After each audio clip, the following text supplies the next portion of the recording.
tentang kampus merdeka kan ini Bapak Ibu ya. Ini jadi bisa langsung masuk ke materi kedua ya Pak ya, kalau ya, Bapak nanti ini ya, betul, kita Bu. ini aja langsung. Ya, kampus merdeka itu sebenarnya kan opsi Bu. Di dalam permennya itu dikatakan dapat dilaksanakan. Kata dapat itu menurut Hudkor ya bagian hukum itu adalah opsi Bu, pilihan. Jadi mahasiswa dapat memilih menjalankan kuliah seperti apa adanya sekarang ini. Tidak ada magang, tidak ada yang lain-lain. Ya, magangnya ya cuma satu bulan, 2 bulan begitu seperti biasanya itulah Pak. Lalu ada opsi yang kedua ini, mengikuti sebagian proses pembelajaran di luar prodi, di dalam kampusnya sendiri atau di luar perguruan tingginya. Ini Bapak Ibu. Ya.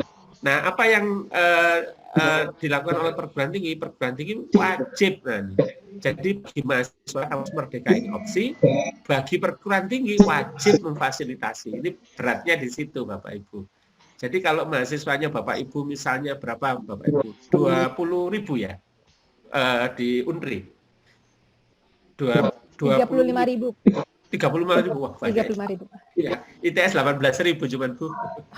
Jadi mungkin di UNRI lebih sulit ini karena universitas ya Bu ya. Di tempat saya cuma 18.000. Dengan luas lahan sekitar 180 hektar. Ya. Jadi dari 20.000 plus 35.000 mahasiswa itu satu saja yang memilih untuk bentuk pembelajaran kampus merdeka, universitas harus memfasilitasi Bu. Ya, begitu Bu. Beratnya institusi ini Bapak Ibu. Jadi yang bagi mahasiswa itu adalah opsi, tapi bagi institusi itu adalah wajib memfasilitasi. Nah, ini Bapak Ibu. Ya.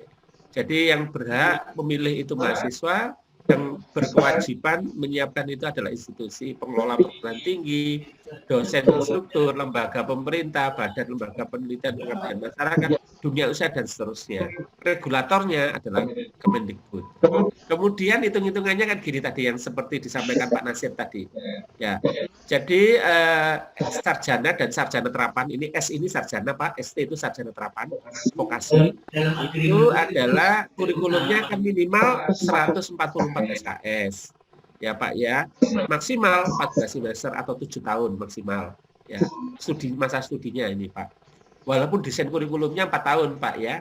Nah, saya kemarin diprotes ini Pak, bukan 14 semester Pak kurikulumnya Pak. Kurikulumnya tetap 4 tahun. Ya, desain kurikulumnya 4 tahun, tapi masa studinya yang maksimum 7 tahun. Ya.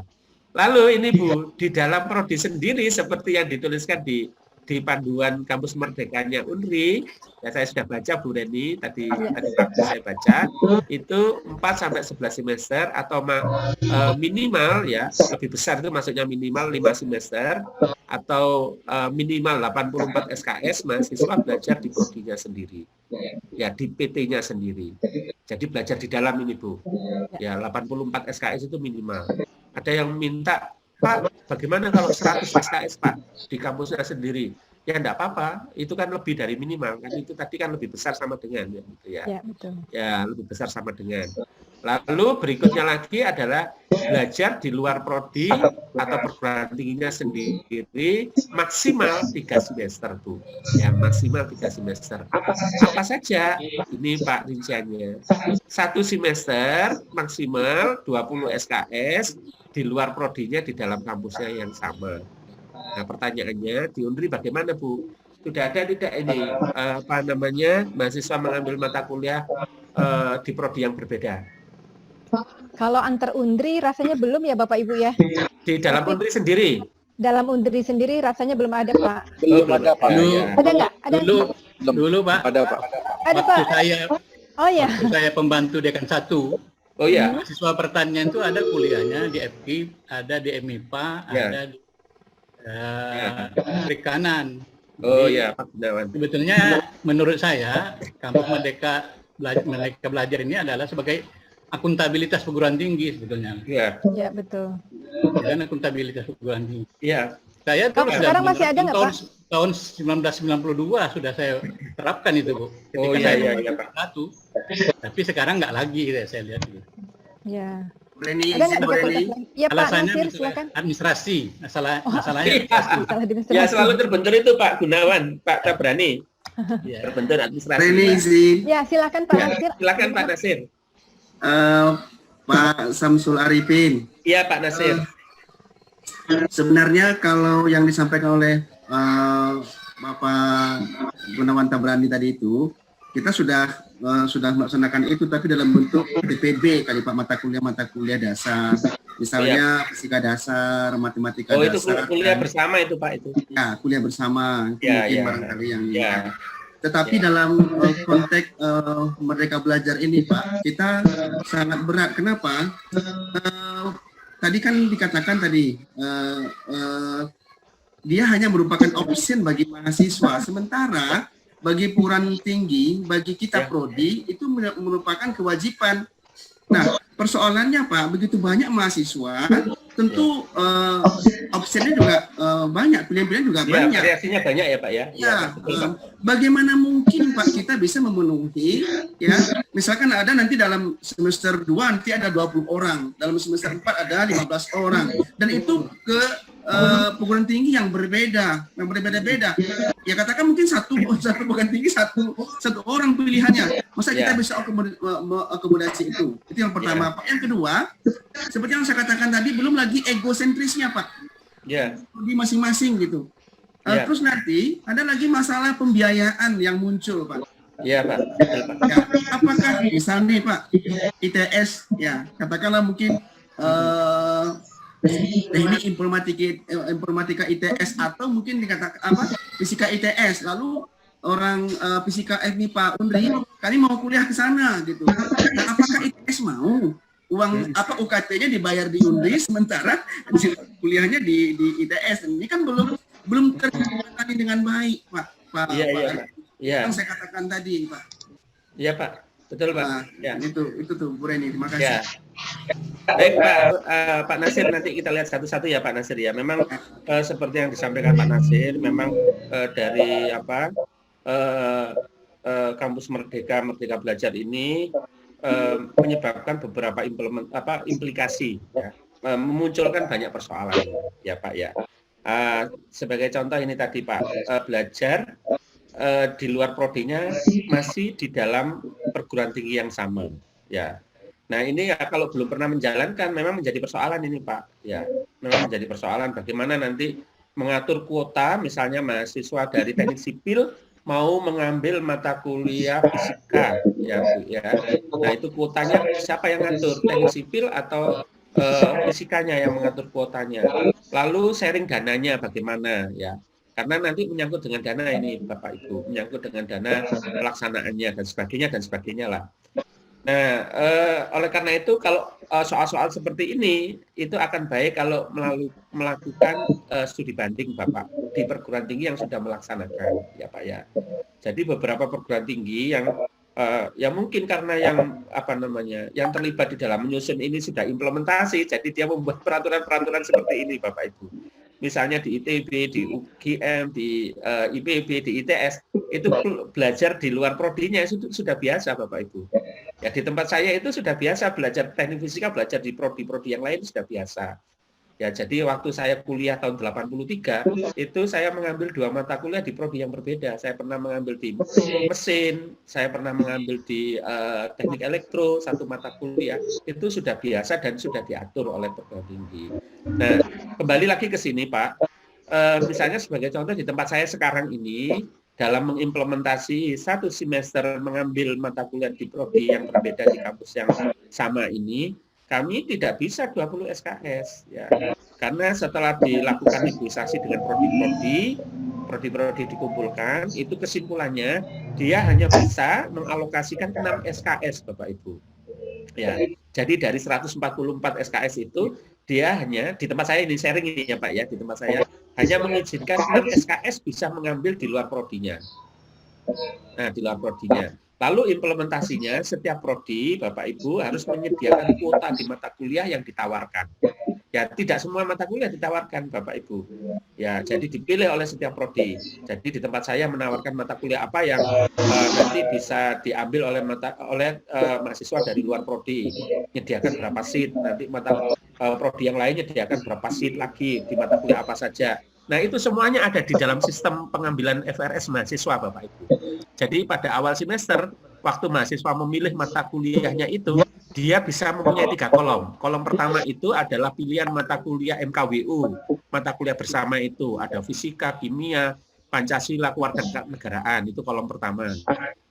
Mata kuliah bersama ini namanya. Terus ada mata kuliah program studi, itu mata kuliahnya dia sendiri di program studi, itu apa pilihannya. Lalu kolom terakhir itu adalah mata kuliah pengayaan yang 6 SKS tadi. Nah, ini yang berebut kursi ini mahasiswa Bapak Ibu.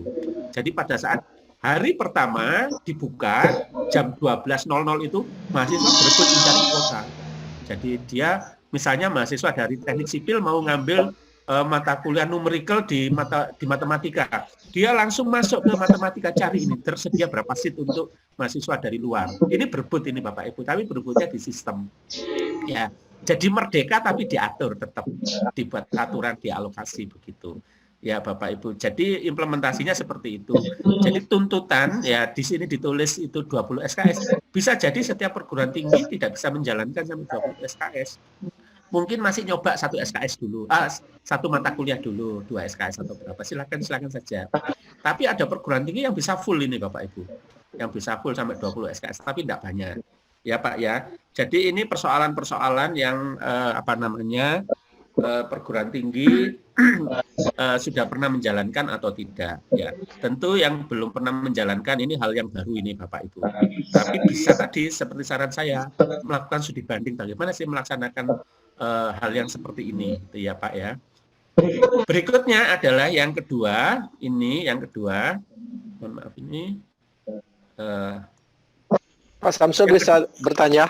Ya, silakan Pak. Atau saya selesaikan dulu, nanti sekalian bertanyanya biar lengkap gitu ya Pak ya. Masih terkait dengan ini Pak, yang Bapak sampaikan ini sekarang. Iya. Mumpung belum lewat. Oh iya, gimana Pak Bos? Oh ya, Pak, tadi kan Bapak sampaikan bahwa Merdeka Belajar dan Kampus Merdeka itu kan opsi ya bagi mahasiswa. Iya. Kebetulan saya juga di tim kurikulum di Prodi S1 Manajemen. Iya Pak. Itu berarti Pak kita nyiapin 2 kurikulum ya Pak? Oh ya, enggak, satu saja Pak. Ngapain 2 kurikulum? Satu kurikulum. Iya. Maksud saya SOP-nya saja yang nanti dibuat untuk opsi Merdeka Kampus. Oh jadi kita ada 2 opsi. Satu aja, iya. Oke. Ya. Itu yang pertama Pak. Yang Makanya kedua, saya selesaikan dulu biar nanti komprehensif Pak ya. Oh iya, Ya, Pak. nanti, saya selesaikan dulu biar nanti saya bisa menjawab pertanyaan Bapak secara komprehensif. Ya. Siap. Jadi pertama itu ya Pak ya. Yang kedua adalah ini Pak, 2 semester maksimum yang mengambil di luar perguruan tingginya. Nah, mengambil di prodi yang sama tetapi DPT yang berbeda. Misalnya sama-sama manajemen. Ya, prodi manajemen di UNRI bisa mengambil manajemen misalnya di UI misalnya begitu ya Pak ya, bisa seperti itu ya. Nah, yang ini Bapak Ibu mengambil di prodi yang sama di luar perguruan tinggi ini memang peraturannya sudah ada tentang credit earning ya, memindahkan kredit itu sudah ada, dan tempat saya ITS belum pernah menjalankan ini Pak, mengambil mata kuliah yang sama. Misalnya tempat saya teknik fisika ITS mengambil teknik fisika ITB atau UGM belum pernah kita. Tapi yang sudah pernah kita lakukan adalah mengambil mata kuliah yang sama di prodi yang sama di luar negeri malahan. Kalau di dalam negeri seperti yang dikatakan Pak Nasir tadi, ada semacam gengsi Pak, egosentris tadi. Ya. Walaupun ITS ya gengsi juga kalau mau ngambil di ITB gitu ya. Belum lagi nanti urusannya ribet gitu ya. Paling kita ngambilnya di luar negeri yang mitra perguruan tinggi kita itu kan Pak. Sama dengan ini Pak, mengambil di prodi yang berbeda. Misalnya saya di teknik fisika ngambil di jurusan teknik elektro tapi di NTUST, karena kita sudah punya kerjasama, payung kerjasama dengan NTUST di Taiwan. Kita punya kerjasama dengan Oldenburg di Jerman. Kita punya kerjasama dengan beberapa perguruan tinggi di Belanda. Nah, ngambil di sana sekaligus menjalankan student exchange gitu ya Pak ya. Kalau ini sudah jalan Pak. Tapi yang di prodi di dalam negeri itu memang belum pernah kita jalankan kalau di ITS sebagai contoh. Karena seperti yang disampaikan Pak Nasir, ada soal-soal terkait dengan egosentris ini tadi. Ya. Nah, yang agak berat itu adalah belajar di luar perguruan tinggi dalam bentuk magang Pak ini. Ya, dalam bentuk yang 8 itu diantaranya magang Pak. Nah, semua ini Bapak yang 1, 2, 3 ini kalau mau dilakukan Bapak Ibu, ya kalau mau dilakukan supaya menghilangkan apa yang disampaikan oleh Pak Nasir itu, menurut buku panduan itu harus diawali dengan MOU kerjasama. Ya Pak ya. Misalnya nanti gini Pak, akuntansi atau manajemen prodi manajemen di UNRI mau bekerja sama dengan manajemen di UI. Ya, misalnya mahasiswa UNRI mengambil mata kuliah manajemen di UI atau sebaliknya begitu. Bagaimana pelaksanaannya, bagaimana pembiayaannya, nah itu harus diawali dengan MOU. Kalau menurut buku panduan Merdeka Kampus itu Pak ya. Jadi antara pimpinan melakukan MOU, kerjasama, perjanjiannya seperti apa gitu. Apakah harus bayar atau harus free ya, atau bisa free gitu ya Pak ya. Itu semuanya dibicarakan Pak. Kapan bisa melaksanakan di sana? Ya, apakah nanti perkuliahannya itu bisa juga daring sepenuhnya atau kombinasi antara daring dan tatap muka gitu ya Pak. Nah, semuanya harus diawali dengan MOU Bapak Ibu. Kalau mau menjalankan yang ini Pak, yang 1, 2, dan 3 ini. Ya, tidak bisa tidak, harus melalui MOU. Oleh karena itu, pada saat ini di launching, Bapak Ibu, beberapa rektor langsung membuat pertemuan-pertemuan Bapak Ibu. Beberapa rektor ini ketemu ini membuat MOU, tanda tangan ini dan seterusnya lah Bapak Ibu untuk mengimplementasi yang ini. Ya, memang tujuannya adalah untuk memperoleh informan akademik yang berbeda, pengalaman informan akademik yang berbeda. Misalnya kalau mahasiswa teknik sipil ITS mau mengambil beberapa mata kuliah di teknik sipilnya UNRI, informan akademik apa yang diperoleh di situ, misalnya budaya Melayu diperoleh di situ dan seterusnya begitu, yang tidak ada di ITS gitu ya Bapak Ibu. Nah, itu yang diinginkan oleh program Kampus Merdeka ini Pak. Ya, itu. Lalu berikutnya adalah tetap kendalinya berada di pimpinan perguruan tinggi Bapak Ibu. Ini boleh jalan atau tidak. Misalnya sebagai contoh Bapak Ibu, kemarin saya kebetulan mendampingi juga Universitas Musamus di Merauke Bapak Ibu. Kemarin menyusun SK Rektor terkait dengan program Kampus Merdeka. Dia sudah menetapkan, Pak, kami tidak memilih belajar di luar perguruan tinggi dalam bentuk mata kuliah. Jadi dia tidak memilih yang opsi ini Pak, 1, 2 ini. Ya, mengambil mata kuliah di prodi yang sama atau prodi yang berbeda di luar perguruan tinggi. Dia tidak memilih itu karena bebannya berat, karena dia berada di Merauke, ini biayanya berat Pak ini. Ya, dia di SK Rektor itu sudah mengatakan begitu. Tetapi yang opsi ini belajar di luar prodi di kampusnya sendiri dipilih ini Pak, opsi ini. Ya, karena itu mudah dilaksanakan di dalam kampus sendiri gitu ya Pak. Tinggal nanti menyesuaikan CPL-nya saja gitu ya Pak. Nah, dia memilih itu. Terus magang Pak ini. Magang yang di buku panduan itu ada 8 Pak. Dia hanya memilih 5 rektoratnya di dalam buku panduan. Kita hanya memilih 5 Pak. Ya, magang kita pilih. Terus kemudian KKNT dipilih karena dia terkait dengan pedesaan. Kewirausahaan dia pilih. Tapi ada beberapa opsi yang dia tidak pilih. Ya. Mengajar di pedalaman dia pilih karena ada FKIP-nya, dia punya FKIP ya. Dia hanya menyediakan 5 Pak dari pilihan itu.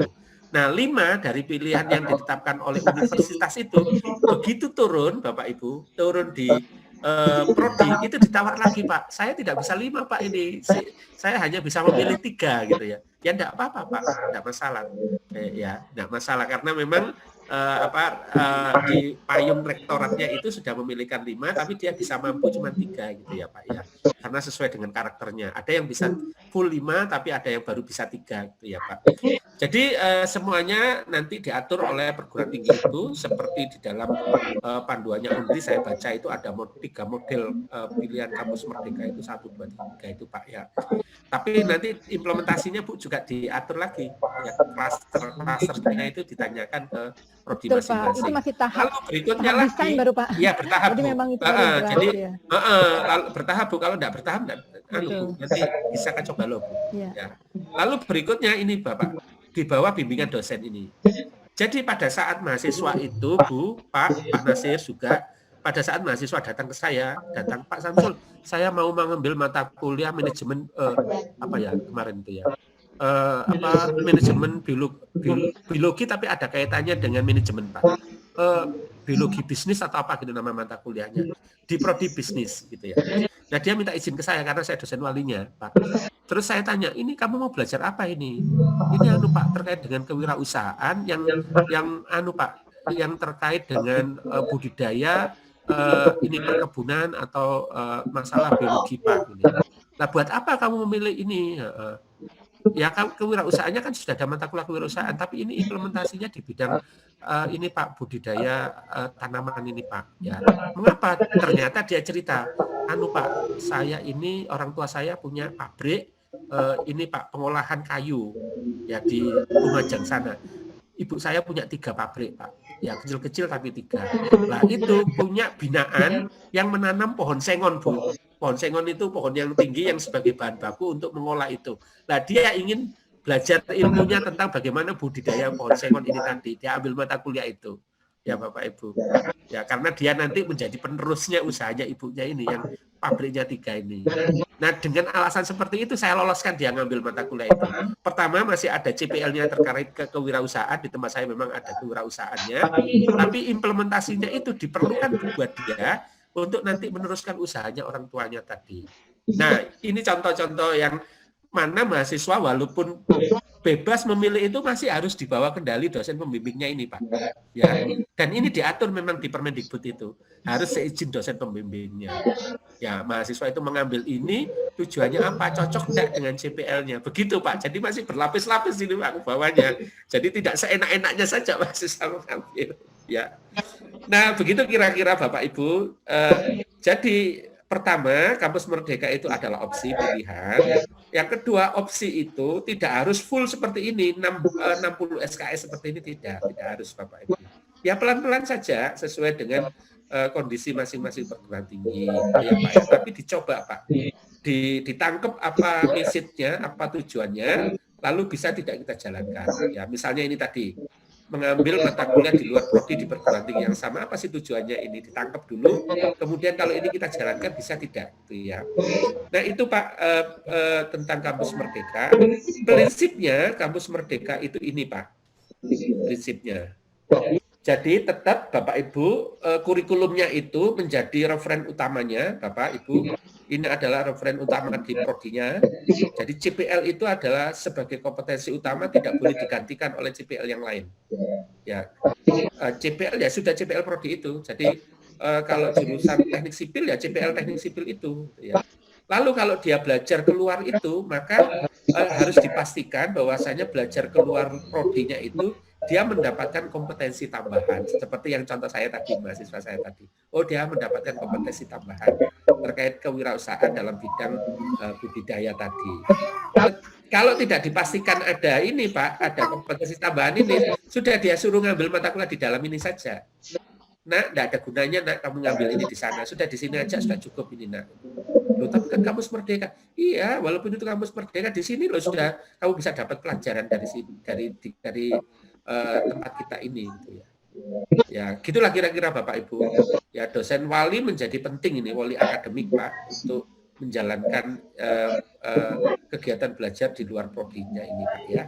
Begitu. Tetapi universitas wajib memfasilitasi kalau nanti mahasiswa mendapatkan rekomendasi dari dosen walinya bisa kamu ngambil di sana dan sebagainya. Ya itu Bapak Ibu kira-kira.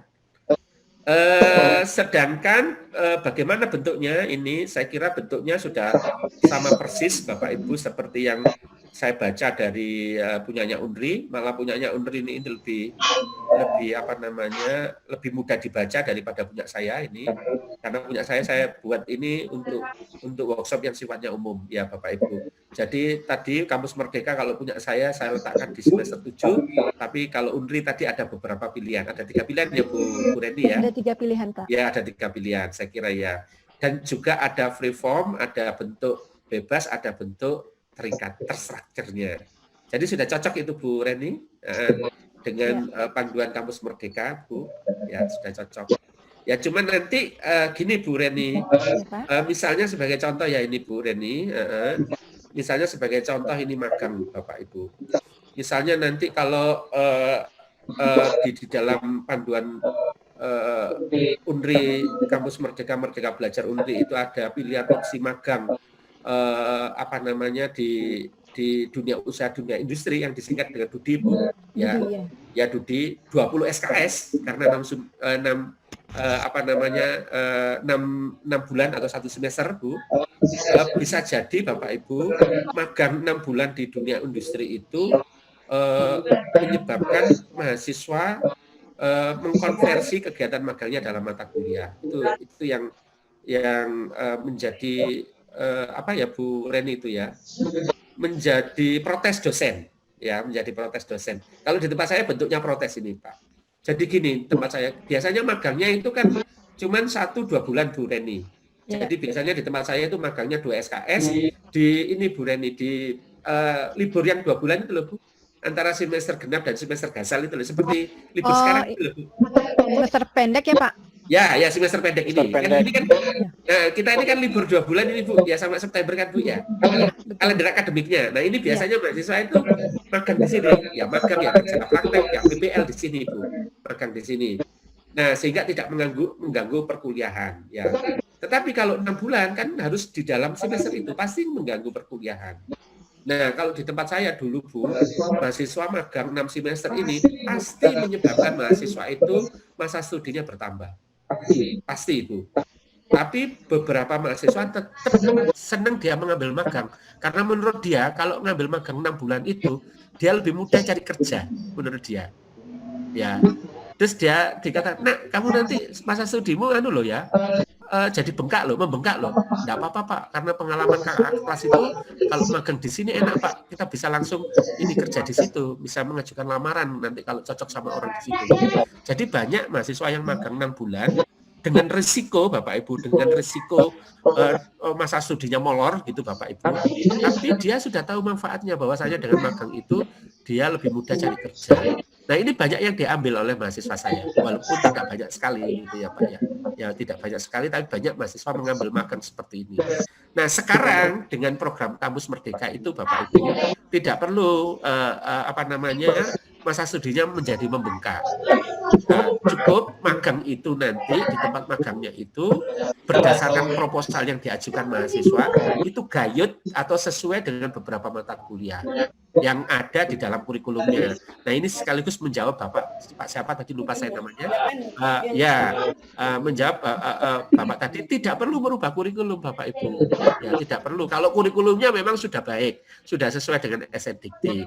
Yang perlu dibuatkan baku mutu, SOP, ekivalensi CPL magang itu dengan CPL mata kuliah ini ya Bu ya. Kalau baku mutu sudah oke, yang perlu lagi dilakukan, kalau di tempat saya ini sharing Bapak Ibu, ya sharing di tempat saya. Awalnya banyak dosen protes ini Bu Reni. Ya, karena mata kuliahnya ditelan oleh magang, Bu. Ya, mata kuliahnya itu dikonversi dengan magang. Sehingga dosen merasa bahwasanya dia kehilangan sesuatu, kehilangan mata kuliahnya gitu. Lah gimana kalau mata kuliah diambil di magang? Lah saya terus ngapain gitu ya? Saya kan nggak ngajar gitu ya. Padahal maksudnya itu kalau mata kuliahnya nanti diambil dengan magang, dia kan tidak mendapatkan remunerasi tambahan dari kuliah itu gitu maksudnya Bu. Tapi ngomongnya kan enggak begitu. Ngomongnya kan saya kan ngajar, nanti kualitasnya bisa dijamin nggak di tempat magang itu gitu ya. Selalu begitu. Nah, oleh karena itu kemarin saya diundang oleh ITS Bapak Ibu dalam hal ini. Saya itu sering diundang oleh ITS untuk menyampaikan hal-hal yang krusial seperti ini karena saya bukan pejabat Bu. Sekarang selama 1 prorektor itu saya tidak jabat apa-apa. Jadi kalau ngomong di ITS itu saya bebas-bebas saja gitu, tidak terikat oleh jabatan Bu.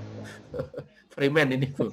Nah, saya katakan satu, pada saat mata kuliah itu diekwivalensi dengan magang, dosen jangan sampai merasa kehilangan mata kuliahnya. Dosen tetap diberikan SK mata kuliah itu dan dijadikan pembimbing magang. Gitu Bu. Ya, karena nanti lubang-lubangnya di kegiatan magang itu terkait dengan konten materi, terkait dengan materi teori dan prinsip biar ditutup sama dosennya. Jadi pada saat dia magang 6 bulan itu, dosennya tetap sebagai pengampu mata kuliah yang nanti dikonversi ke magang. Bu. Ya, dikonversi ke magang. Itu satu. Yang tetap di SK-kan dia mengajar mengampu mata kuliah itu. Lalu yang kedua, di SK-kan sebagai pembimbing magang. Ya, itu Bu. Yang ketiga, Bu, saya menyarankan ini ke tempat saya ke itu, dosennya dikasih insentif yang bersedia dia sebagai dosen mata kuliah dan sekaligus sebagai pembimbing magang. Nah, lalu diimplementasi oleh WR1 dan sekarang di tempat saya menjadi tenang, Bapak Ibu. Dosen sudah tidak khawatir mata kuliahnya nanti hilang karena dikonversi dalam bentuk magang, gitu ya Bu ya. Jadi memang perlu pendekatan-pendekatan tertentu Bu untuk mengatasi soal ini. Tetapi Bu, dalam kegiatan magang ini Bu, misalnya dia magang di industri kimia. Ada yang dari kimia enggak ya Bu ya? Kalau di teknik sipil saya kira tidak menjadi soal. Nih, Pak. Yang dari kimia ada nih? Ya, kalau teknik sipil tidak persoalan karena PUPR ya Bu. Kementerian itu sudah menyediakan program magang itu. Ya Bu. Sudah menyediakan program magang dan program magangnya itu sertifikasi itu bagus itu. Ada jenjangnya, jenjang 1, 2, 3 ada itu. Jadi tidak soal kalau di bidang teknik sipil ini. Ya, misalnya kalau dikonversi mata kuliahnya. Misalnya teknik kimia ini Bu. Mata kuliah ini Bu, misalnya mata kuliah industri proses kimia ini. Ya, industri proses kimia. Jadi dia mempelajari tentang proses kimia. Nah, ini Bapak Ibu kalau kita lihat banyak teori, banyak konsep ya Bapak Ibu. Tapi banyak hal-hal real yang dia harus pelajari. Ya, realnya kayak apa lah? Realnya itu bisa dia dapat di magang. Ya. Tetapi yang konsep teori dia dapatkan di mata kuliah di dosennya itu. Nah, dalam kaitannya seperti ini Bu, rektorat saya mengeluarkan SK magang ya tahun 2019 kemarin, bahwasanya pada saat mahasiswa magang 1 semester atau 6 bulan ya minimal, maka pada saat yang bersamaan jika mahasiswa mengambil satu atau beberapa mata kuliah bisa dilakukan full daring Bu. Nah itu Bu solusinya. Karena bisa saja dia tempat magangnya di kota yang berbeda. Ya. Sementara ada beberapa mata kuliah yang terkait dengan magang itu yang harus dipelajari dari dosennya, itu bisa dilaksanakan secara daring. Nah itu solusinya dulu, hampir tidak ada solusinya Bu. Setelah Senat menerima ini Bu, menerima konsep belajar daring pada saat magang, baru rektornya lega. Ya, semuanya kalau di tempat saya itu harus ada izin dari Senat Bu. Senat dan wali amanah ini Bu.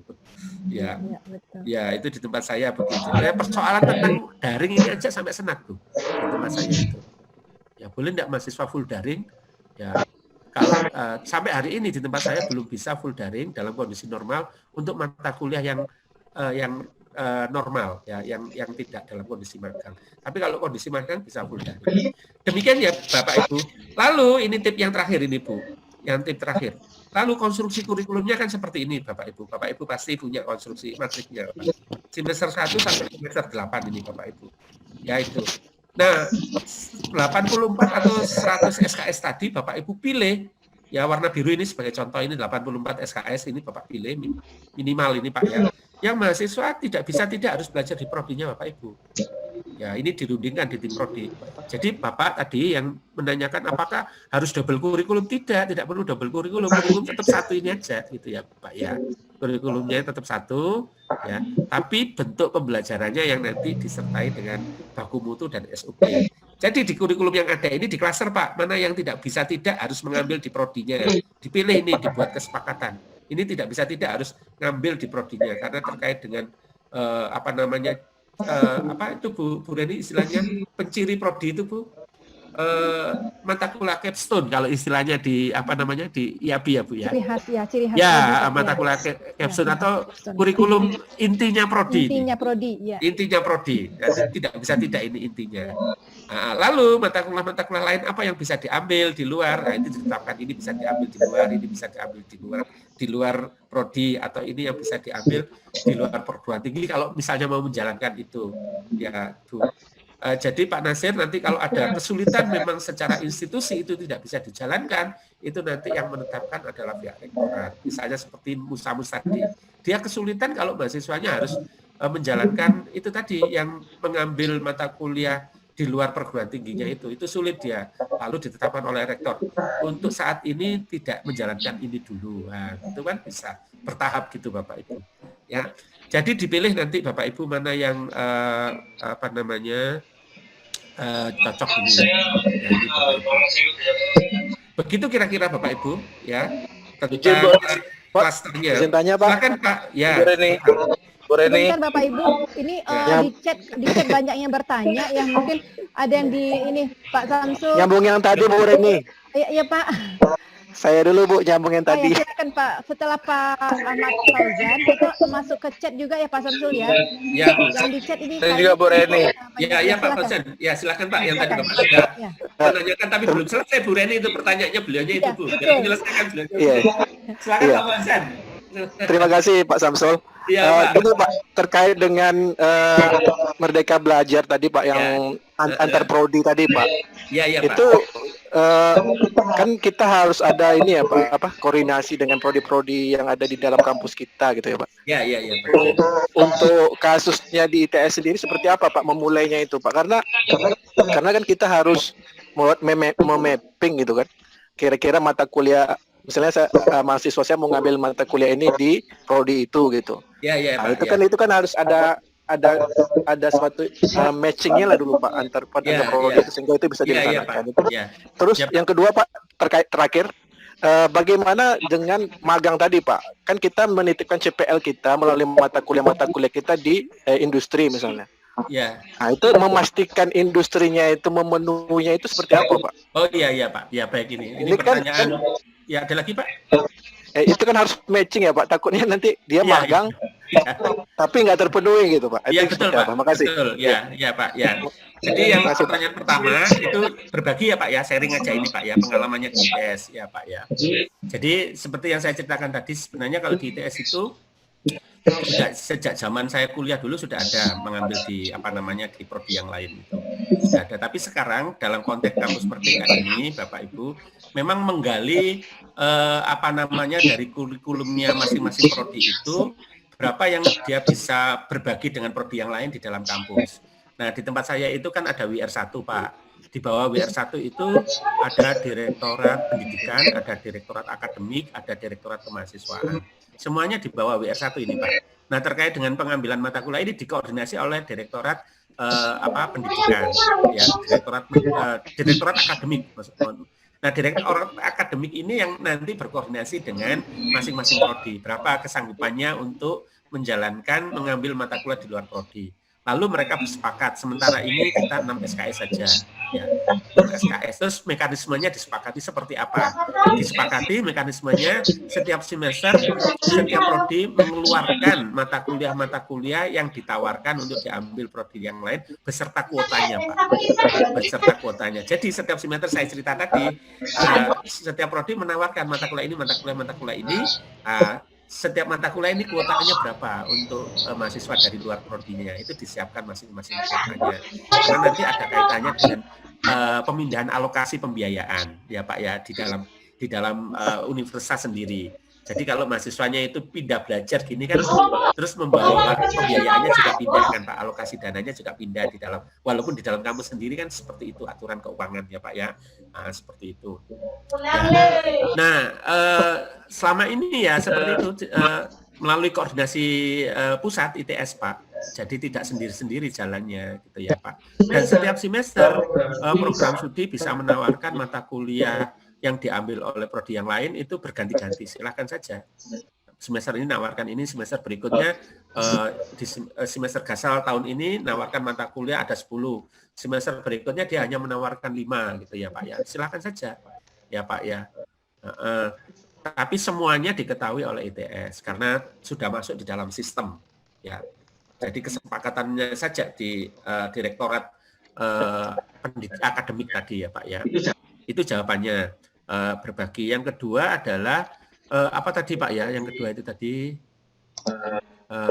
bagaimana itu, kalau magang di industri? Iya, magang. Nah itu tadi Pak, kalau magang itu kalau menurut buku panduannya kan diawali dengan proposal Pak. Jadi misalnya contoh ini Pak ya, ini bisa enggak ini contohnya ini?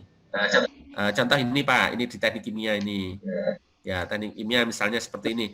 Mahasiswanya mau magang ini di petrokimia ini. Petrokimia itu pabrik, salah satunya produksi utamanya ini pupuk, Pak. Ya, pabrik pupuk ini, pabrik pupuk. Kalau di Gresik Surabaya, di Gresik Jawa Timur ini pabrik pupuk ini, Pak. Lalu mahasiswanya waktu mau magang 6 bulan di sini mengajukan proposal, Pak. Dia mau belajar apa saja. Ya, mau belajar apa saja, apa yang dipelajari di dalam satu semester itu. Tentu saja sebelum magang kan ada MOU dulu, Pak. Ya, ada MOU antara Petrokimia dengan ITS. Ya, Pak ya. Apa saja plan yang bisa ditempati magang oleh mahasiswa. Ya, apakah bisa di plan teknis atau di plan manajemennya atau di plan mana saja itu dilakukan kerjasama.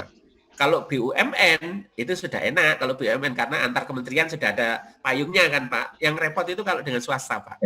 Ya kalau dengan swasta itu kan biasanya kalau di tempat saya ada tawaran magang dari swasta itu ada dari misalnya dari kemarin itu ada GE, ada macam-macam. Sekarang dengan industri itu mendengar ada magang 6 bulan ini Pak, itu banyak sekarang tawaran magang dari industri Pak. Karena buat dia dapat tenaga yang fresh, tenaga yang murah, tenaga yang tidak terikat oleh perjanjian perburuan Bapak Ibu karena kegiatannya adalah magang. Pokoknya ini sangat menguntungkan buat industri ini Pak. Ya. Nah, karena sangat menguntungkan buat industri, maka perguruan tinggi harus mencari keuntungan juga dengan industri gitu ya. Di dalam MOU itu nanti apa yang dia didapat oleh mahasiswa? Dapat uang makan, dapat makan siang, dapat transportasi atau tidak gitu ya. Nah, itu semuanya dituliskan di MOU Pak. Ya, di MOU sebelum dia magang. Lalu plan apa yang nanti di tempat magang itu sudah bagian dari MOU, Pak. Sehingga pada saat mahasiswa memutuskan magang di tempat itu, membuat proposalnya sudah tidak sulit. Dia sudah tahu mau yang dipelajari yang mana saja. Ya, Pak ya. Nah, apa saja yang dipelajari itu nanti dilihat apakah di tempat magang itu kompetensi yang dia dapatkan cocok enggak dengan CPL di mata kuliah ini, Pak. Ya. Nah, di tempat saya yang terjadi, Pak, ada prodi yang bisa magang sampai 16 SKS dalam satu semester. Jadi 20 SKS itu ya 16 semester bisa digantikan dengan magang di jurusan teknik kimia, Pak. Ya vokasi, tapi teknik kimia vokasi itu magangnya 16 SKS. Lalu yang 4 SKS itu masih ditutup dengan mata kuliah, ya, dengan mata kuliah. Nah, itu Bapak salah satu model yang lain lagi ada yang begini Pak. Di tempat saya itu ada prodi namanya SP, ya SP itu studi pembangunan, tapi teknik ini Pak, bukan ekonomi, studi pembangunan. Jadi dia bisa satu mata kuliah ini Pak ada beberapa CPL, ya satu mata kuliah ada beberapa CPL. Satu CPL ini dititipkan di magang. Ada mata kuliah yang lain, ada 3 CPL. 2 CPL di tempat lain di magang, tapi 1 CPL dia harus ajarkan di kampus. Bisa dipreteli per CPL begitu, Pak. Nah, itu nanti tergambar di proposal sebelum magang, Pak. Gitu, Pak ya. Jadi sebelum berangkat ada asesmen tentang Halo, Pak. Mendengar, Pak ini? Halo? Dengar Pak, dengar. Pak. Oh, kok tiba-tiba putus punya saya? Iya, dengar. Oh, slide share-nya sudah putus ya ini ya? Iya, slide-nya Yang share-nya yang putus. Ya, Pak. Baik, Pak. Ya, enggak apa-apa, slide share-nya putus. Jadi, sampai mana tadi saya? Sampai... yang CPL-nya dipreteli. Oh ya, dipreteli itu tadi. Ya, dipreteli. Yang di asesmen, Pak. Jadi, sesuai dengan buku panduan itu, Pak, supaya tidak menyulitkan pada saat magang, memang harus dibentuk di prodi itu tim asesmen terhadap proposal magang. Kalau dulu masih KP 1 bulan 2 bulan, itu sebelum KP membuat proposal kan mahasiswa, ya dipresentasikan tapi cuma didengar aja, Pak. Oh ya sudah, gitu aja.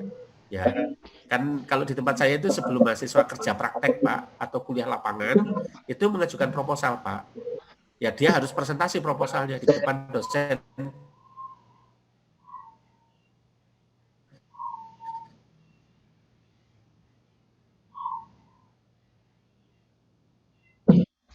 Jadwal proposal seperti Prof Akhir itu loh Pak, kan ada presentasi proposal. Nah itu dosennya cuma dengar aja, ya sudah ACC. Nah sekarang ya, karena ini melibatkan banyak mata kuliah harus dibentuk tim di prodi Pak. Tim yang dibawa kalau di tempat saya itu sekretaris Kaprodi ya, sekretaris departemen ya, sekdep ya atau wakilnya ketua jurusan itu ya membentuk tim di situ. Timnya adalah yang menilai proposal magangnya. Di tempat saya juga belum berjalan lama kok Pak, ini baru berjalan 1 semester kok Pak ini. Ya belum lama. Tapi magang yang dalam bentuk yang lama ya sudah jalan lama Pak. Yang bentuk sebelum kampus merdeka. Tapi apakah sudah ada yang jalan? Ya sudah ada yang jalan Pak di tempat saya. Yang dalam bentuk magang ini. Ya. Tapi baru 1 semester ini jalannya. Sebelum COVID, Pak. Ya. Sebelum COVID sudah jalan. Tapi setelah COVID, Bapak Ibu, lalu rektor mengeluarkan lagi kegiatan magang dan mengeluarkan SK rektor, bukan rektor, BR1 mengeluarkan surat edaran terkait dengan kegiatan magang dan praktikum yang bisa digantikan tadi yang saya cerita di depan. Ya, jadi sekarang magangnya sudah tidak di industri lagi karena memang sulit mencari industri di masa COVID ini, Pak.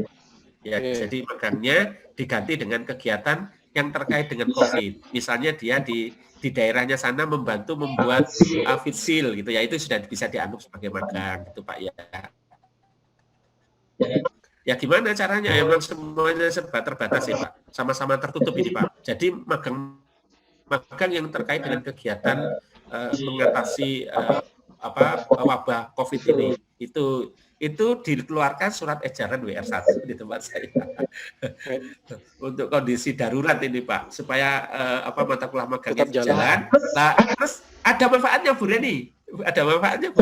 Setelah itu jalan, nah kemudian kemarin Belmawa mengeluarkan hibah Center of Excellence, Ibu ikut enggak ini UNRI ini? Yang untuk magangnya, Pak ya?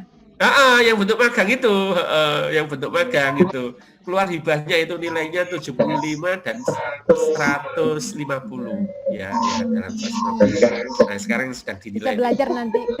Nah, itu kemarin ada itu Bu ya kegiatan Kampus Merdeka dalam bentuk magang dan yang lain-lain itu ya termasuk transfer kredit tadi di dalam bentuk hibah Bu kemarin itu. Ya saya lupa tidak memberitahu Bu. Padahal saya termasuk tim penilai hibah Bu ini. Oh. Bu Reni. Ya Pak Nasir. Ya, Pak Samsul mau sharing Pak Samsul. Ya, silakan Pak Nasir ya. Mungkin ini case-nya tidak ada di ITS nih Pak. Tapi kita justru merasakan dampaknya hari ini.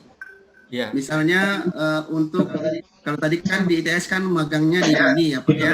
Di Dudi ya Pak. Dudi. Kalau kita ini Pak, misalnya magang untuk micro teaching atau